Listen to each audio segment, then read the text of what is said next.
Yes, good morning, everyone.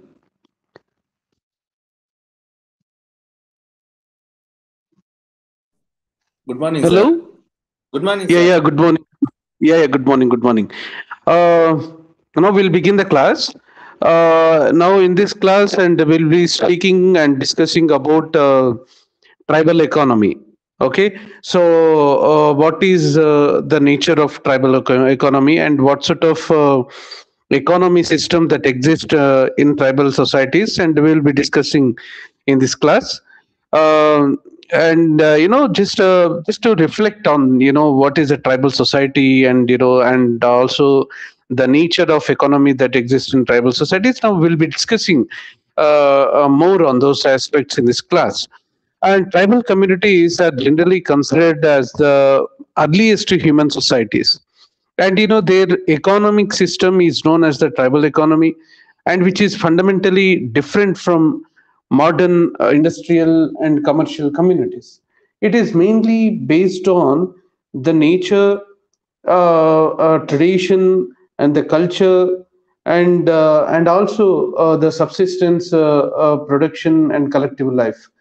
And generally, the tribal societies, they are not meant for private profit making nature. In a way that the profit making is not the goal of their tribal economy. So their economy is basically based on the survival, existence, and community welfare only. So therefore, the tribal economy is based on the nature, tradition, and subsistence production and collective life. Their economy is not meant for profit making, and their economy is meant for only to survive and subsistence their production. So so let us discuss now what is the meaning of how one we can define tribal economy. Tribal economy generally refers to the traditional economic system, and which is followed by tribal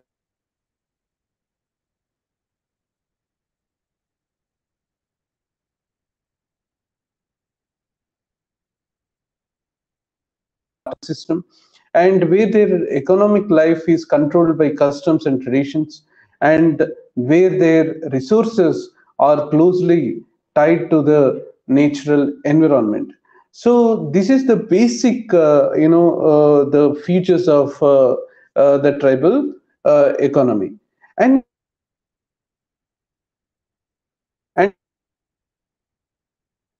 comes into the picture. Let us discuss those features of tribal economy. So tribal economy, generally, you have that, as we discussed, that one of the major features of tribal economy is that, and they have a subsistence oriented form of economy. It means that their production is limited to immediate needs. It's not that their production is for tomorrow. Whatever they produce, it is for only for today's sake. They don't store their production for future, right? So they, in a way that their economy is very subsistence level. So it also indicates that it is not a it is not a large scale production or storage system. It is meant for survival rather than profit. So that actually is the main motive for their economy, that actually guides their nature of economy, and so on and so forth. And basically they derive their economy from the nature. In a way they depend more on the nature to derive their economic products. So what is the nature here? Now the nature here indicates that the forest, the rivers, and the land, and which becomes the major sources of livelihood, right? So in all these rivers, and the forest and the land, they are actually, since they are the depends on the nature. So in a way that their economy is based on the seasonal dependence.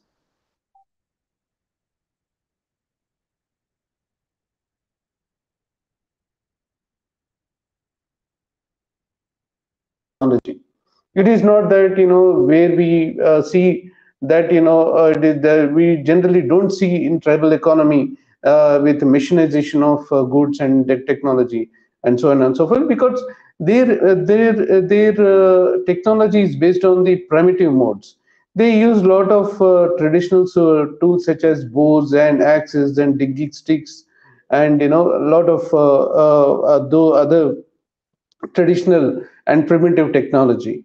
And in a way that they lack the machinized agricultural tools.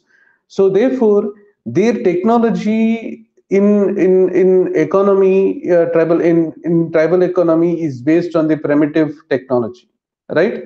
So, and another important characteristics one can observe is that it is based on the community ownership. It is not the individual which becomes the sole symbol of those economies. Generally the tribal societies have a community ownership, and whatever they derive, generally it is shared among everyone. So the land and resources are owned collectively, right? It is not that this individual family which becomes the sole owner of those land and resources, and rather it is the tribal community, and which play a huge role in determining the ownership of those land and resources. Therefore the individual ownership is very minimal. And you have another important feature is that the barter system. So what is a barter system? Barter system means that goods exchanged without money. So whatever the money which we feature in modern societies, generally we live modern societies are based on the money, right? So you buy goods and you based on the money. So exchange of money plays a huge role in modern economies. But whereas in the barter system, the goods exchanged, because there is an absence of money, it is only goods exchanged to run the tribal economies. So those exchanges based on need and social relations rather than on the pure economic relations. So another important feature of tribal economy is that it is simple division of labor. The work is divided based on age and gender, rather than what we see in modern economy societies, is that here you have a lot of specializations based on the skills you possess, based on the degrees of education you have. But whereas in tribal economies, that the much of the division of labor is very simple, and the work is divided based on the age and gender. So there is a no professional specialization that we can observe in the tribal societies. Therefore, there is a simple division of labor that exists in tribal societies. And another important aspect in tribal economy is that tribal society is that it is very custom governed economy. As we discussed, it is not a formal kind of authority that actually guide their behavior. It is based on the custom governed economy. The lot of the rules of production and distribution are decided by customs, are decided by traditions. There is a also the social obligations, and the which play a huge role and influence the economic behavior of tribal societies. Therefore their economy is governed by customs, culture, and norms, and social institutions. And generally this tribal societies, they follow the principle of equality in wealth. There is no major class differences in tribal societies. The resources, as the resources are shared within the group and among the community, therefore there is the class differences are very minimal in tribal societies. So this is the major features of tribal societies. Then we will discuss what are the main types of tribal economic activities. So one of the major types of economic activities is that, and the hunting and gathering is one of the major economic activity, and it is also considered as one of the oldest form of livelihood practice in tribal economy societies. And what they do in hunting and gathering, and generally the tribal communities, they collect the forest to produce like roots and fruits and honey, and they derive their sustenance through those hunting and food gathering practices. But another important type of tribal economic activity is that it is the shifting cultivation, that is called Zoom cultivation.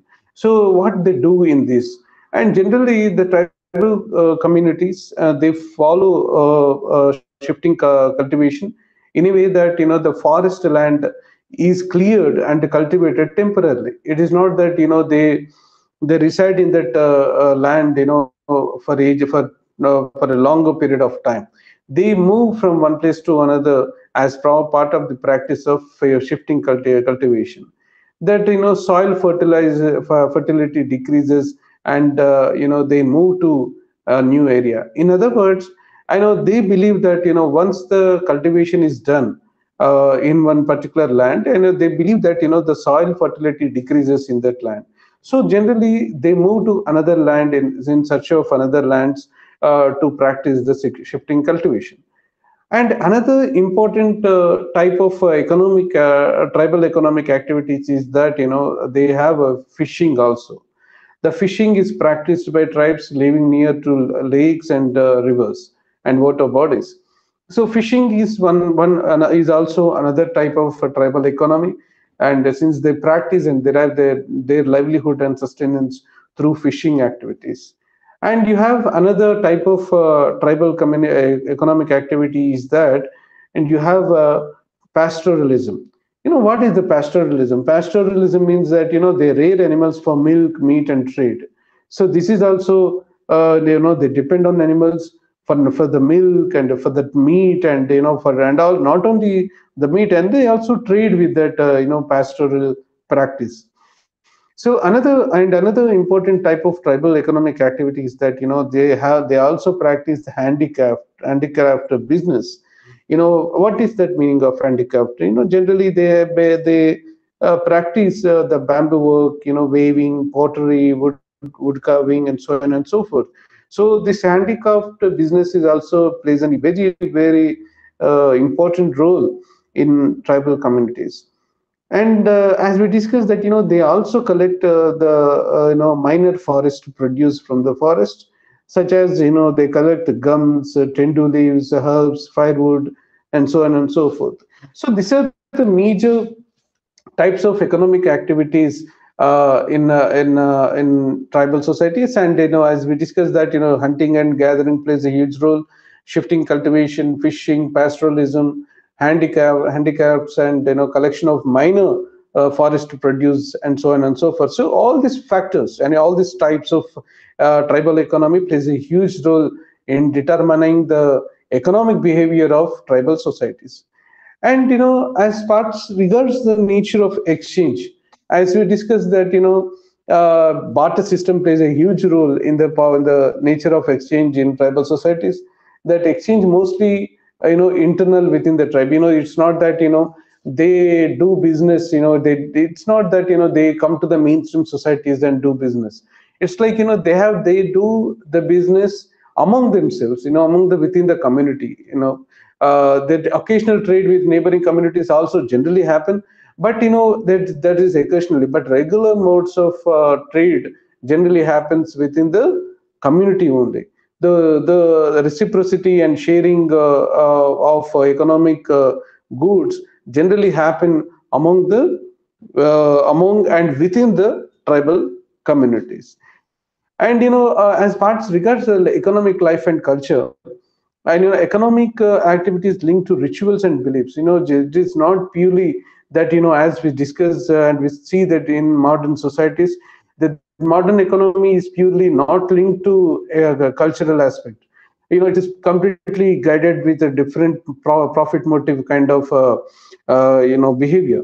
But whereas in tribal communities, it is not that that economic community are based on the economic motive only. It is not that. It is actually the economic activities are linked to the cultural beliefs, rituals, and social institutions, so on and so forth. Therefore, the agriculture and hunting are associated with festivals, because they have a festivals of harvesting festival. There are a lot of festivals are linked to the agriculture, and even in fact, agriculture is also linked to the festivals mode. So the nature worship influences the resource use. It is not that they just go and collect the forest to produce just like that. So much of those behavior, the collection of forest to produce, is actually based on the cultural patterns, cultural beliefs, and nature worship, and so on and so forth. So, and there is also, is one can say that, along with all this, cultural modes of economic behavior, and there is also changes, that are actually occurring today. For instance, due to the impact of modernity, due to the impact of globalization, due to the impact of technology, there is a change in the tribal communities. It's like, there's certain changes are occurring in tribal economy due to the impact of modernity. For instance, whatever we discussed so far, as we discussed that, the money is absent, in tribal economies, but now there is an introduction of money in the tribal economies. For instance, with the introduction of money, there is a barter system which is being replaced by cash economy. So I think this is one of the major changes that one can observe in tribal societies today. And there is also an influence of market influence, and due to the influence of government interventions, like, we have ITDs, for example. This ITDs and government institutions, so they are actually going into the forest and, interacting with the tribal societies, and, whatever the forest to produce they collect, their government institutions are buying them, and, in a way that, those products are being shifted to the mainstream societies. So there is a lot of market influence that one can observe on the tribal societies. Now, what is the major change is that, the forest products are being sold for profit. It is not that, as we discussed, tribal communities are based on not for profit. Now there is a change that, the forest products now are being sold for profit sake. And as we discussed that, there is a lot of government intervention with the development and implementation of the government programs, the land laws, forest acts, and, so on and so forth. There is a lot of government intervention is now occurring. Along with the government intervention, there is also the non-government institutions are also playing a huge role. For instance, there is a major NGO activity that one can observe in forest areas. For example, take the example of Chenchu Society in Nalamala Forest, and you have a lot of, along with the ITD intervention, there is a lot of NGOs, private NGOs are playing a huge role in influencing the economic behavior of tribal societies in Nalamala Forest. So in a way that, those communities are now being shifted to the mainstream societies, and they are being given a shelter and rehabilitation colonies. They are now, government is planning to construct the lot of rehabilitation colonies as part of the displacement from their original native lands in the forest. So in a way that, they are now being exposed to the modern economy, and now they are now selling the products, not for barter system. They are selling the products with cash economy and with profit oriented kind of behavior. So, but what is happening with this? That is there any something good is happening? Yes, of course, there is some positive change that is occurring among the tribal economy. But along with the positive change, there is also a serious exploitation also is taking place, because the lot of middlemen, they are taking the advantage of those tribal economies in a way that, the middlemen, they are now entering into the forest, and, they are making in contacts with the tribal, innocent tribal groups, and they're exploiting them by, buying those products at very minimal price, by cheating, and, by exploiting, and, by also suppressing their cultural beliefs, and so on and so forth. So there is another important aspect is that, since there is an intervention of state and there is also intervention of private entities into the forest land, there is a lot of industrialization and deforestation is actually happening in the deeper parts of forest lands, and there is also the result in lot of cultural conflict. And the now the tribal communities now are fighting for their rights, for forest rights, and with the result of industrialization and deforestation. And now tribal communities are being now pushed and forced to shift their places from those deeper parts of forest lands to the another mainstream societies. So what is happening is that, there is a loss of forest resources for tribals in the modern era, and is also there is a shift to wage labor. It's like, now tribals are now working in farms, mines, and construction business, because since they do not have an access to the forest resources. Now they are forced to depend on the modern economy business, economy kind of setting, that, now they are now working as laborers in farms and mines and construction business. So this is one of the major shift that one can see in tribal societies. What are the tribal? These are the major problems. So among the major problems is, like, now they are facing the lot of poverty issues, and along with the poverty, they are facing the electricity issues, and they are facing land alienation issue and displacement issue, unemployment issue, and of course the loss of traditional skills. Generally those skills are actually, they play a huge role, because those skills are not that, they got by today or yesterday, because those skills are a derivative of their cultural beliefs, and that exist through generations. Now those skills are now being diminished because of because, the tribals are now being forced to the modern economy, and they are now being asked to to not to access forest based resources. Therefore, they are losing the traditional skills also, and traditional knowledge which they derive their subsistence economy from the forest belt.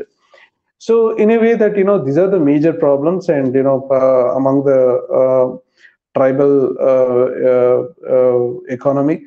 And as a result of that, the tribal economy is a, as we discussed, which is a traditional, cooperative, and eco-friendly system, and which is designed to meet basic needs. Now, however, the modernization has disrupted and damaged and affected their structure by creating economic insecurity, and it also brought social challenges for the tribal communities. So this is the major future of tribal communities. And just to recollect and reinforce our ideas, what we discussed so far is that, the tribal economy are considered as the earliest human societies, and their economic system is based on the tribal economy, which is fundamentally different from modern industrial commercial economies, and it is mainly based on nature, traditions, and subsistence production, and collective life. And I mean, the profit making is certainly not the main goal and objective of their survival existence. However, however, and with the impact of tradition, with the impact of modernity on their traditional economy, there is a tremendous changes in their tribal economies. And because the modernization has severely disrupted their economic structure, it also created a lot of economic insecurity among them, and it also brought a lot of social and cultural challenges, for the tribal societies. As a result, it created a drift, between the tribal societies and the state machinery, as well as with the non-tribal societies. There is a lot of that imbalance is now being created among the tribal communities. As a result, now that tribal communities are now are living in danger zones, and as long as the government looks after this, their challenges, and address those challenges, the tribal economy systems cannot be protected at a in a full sense. So this is the major I mean this is the major features of tribal economy. Now we'll try to understand what is the tribal polity. So what is the what are the features of tribal polity? We'll be trying to understand those features. As we discussed that, the tribal polity, it means that, the tribal polity generally refers to the traditional system of governance and political organization that exist among tribal societies before the introduction of modern state structures. And these systems regulate social order, resource use. They generally, the tribal polity, they generally involve in dispute settlement, leadership, collective decision, which is making them, which is making them to go for collective decision based on the customs and kinship modes. So, unlike modern political systems, which is based on formal laws and institutions, the tribal polity is largely rooted in tradition, community consensus, and customary authority. So, what are the major features of tribal polity? Generally, the tribal polity is based on the kinship based organization. The political authority is closely tied to clan and lineage structures. And it is governed by customary laws, right? Generally, the customary laws are Other. guided by. Uh, Hello. okay, sir. Uslo ఉన్నాం sir.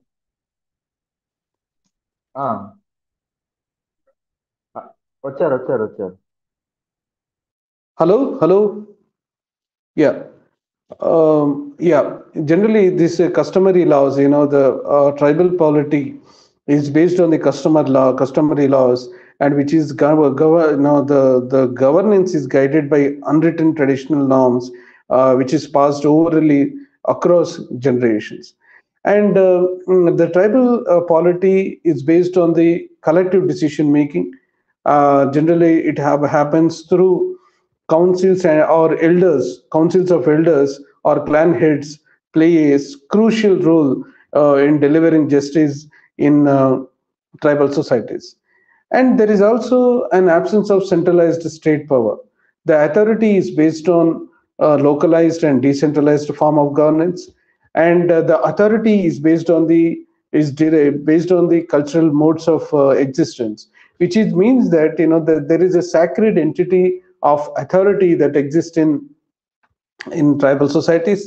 The leaders often combine religious, ritual, and political roles. It's like their authority is based on sacred modes of existence.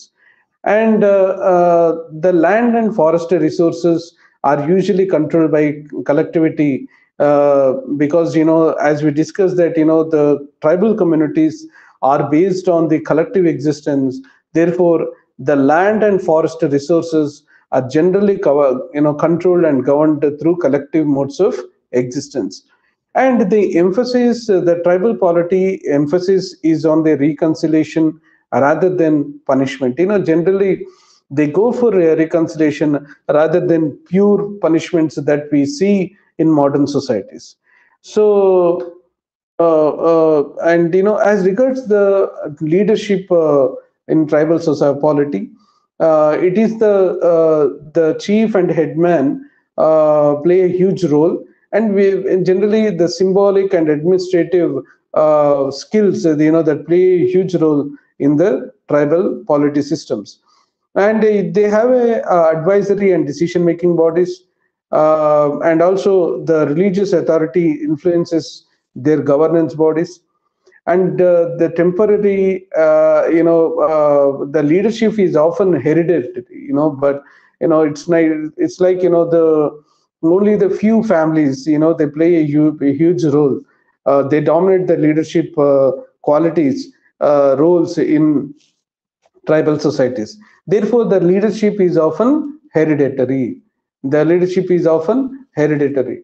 And as regards the types of tribal polity, and they have a egalitarian polity. It means that the power is shared among elders, and between the elders. So the chiefdom of tribal polity is that the centralized they have a centralized authority under a hereditary chief, and they have a segmentary system of tribal polity, which means that the clan is based flexible political structure, and they have a theocratic tribal role, because the religious authority dominates the leadership. In other words, the tribal religion, the tribal culture, the tribal norms and beliefs play a huge role on the authority of a tribal polity. Therefore, the theocratic role plays a huge role in tribal societies. So, as regards the tribal polity in India, Indian tribes traditionally followed autonomous governance systems such as village, punch of goons, and they have a different governance system, and because they govern the land distribution patterns, marriage disputes, the festival occurrence, and community welfare, and so on and so forth. So this tribal polity generally, they exist because to govern the economic behavior, political behavior, cultural behavior of the tribal population in that particular tribal societies. So what they do, and what is the significance of tribal polity? In generally, they play a huge role in preserving the social harmony and law and order, social solidarity in tribal societies, and they protect the traditional resource rights, and they also maintain cultural identities. They also encourage participatory democracy at grassroots level. So, what are the major limitations of tribal polities? And the tribal polity generally, they have a codified, they have a lack of codified rules. Unlike the modern polity, you have an Indian constitution which is governed by laws and acts and legislations and written rules and regulations. But whereas in tribal societies, the polity of tribal societies, they lack the codified laws. And of course, one of the important limitation of tribal polity is that it is a patriarchal dominance, and it's not that patriarchy plays a huge role in tribal societies, because the male authority denotes and dominates the tribal polities in tribal societies. So this is one of the major limitation. And another limitation is that it is a very limited scope beyond tribe. They cannot imagine to govern other societies, because those polity is limited to tribal societies only. That is one of the limitations. And what is happening today is that they are very much vulnerable to external political interference. So in a way that the tribal polity represents an indigenous democratic community or oriented governance model, and which is rooted in collective customs and collective responsibility. It is, however, with the impact of modernity and state intervention, there is a weakening of those tribal institutions, and which remains an important subject in understanding tribal political systems and tribal self-governance. So this is the major drawback, and which is the major challenge, that exists in tribal societies. One of the important challenges they face in tribal is that the tribal political systems, though rich in tradition and community-based governance, They are now under severe pressure due to the modern administrative, social, and economic changes. The major challenges are like the state intervention and legal overlap. The traditional tribal councils are often sidelined by formal government institutions. There is a conflict between the customary tribal laws and the statutory laws, and it also reduced autonomy due to integration into mainstream political administration. And as a result, there is a loss of traditional authority due to the declining respect for elders and hereditary leaders in tribal societies. The younger generation, particularly, they prefer modern governance and political participation. And as a result, it is actually breaking down of clan-based political power structures. And there is also with the intervention of state, there is also land alienation and resource control now is happening. The government acquisition of tribal lands for industries and development, and also the forest laws are restricting tribal control over natural resources, and as a result it is also weakening of community ownership principles. So, and also this tribal leaders, they lack representation in formal political systems. There is also an exploitation by mainstream political parties, and it is also resulting to limited awareness of constitutional safeguards. So, with the influence of modernity, there is an influence of modernization, media, and urbanization. So, as a result, it is declining traditional governance rituals and practices, and there is a loss of language affecting customary law transmission. So, in conclusion, one can say that the tribal polity today stands at a crossroads between preservation and transformation. While it continues to play an important role in maintaining tribal identity and local governance, which is increasing external pressures and internal changes, but threaten its survival and effectiveness. So, strengthening legal recognition, awareness, and respectful integration with modern governance is quite essential to address the challenges and problems which tribal communities face in their tribal polity and administration. So there is a need to strengthen the legal recognition. There is a need to bring awareness, and there is a need to bring an integrity between the modern governance as well as the tribal governance. As part of the mutual recognition, mutual integration that must happen.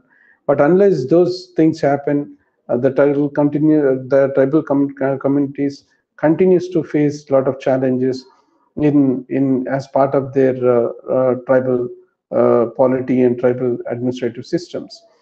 So, friends, and with this note, I'll end the class. So, again, we'll meet in another class to discuss another forms of tribal communities.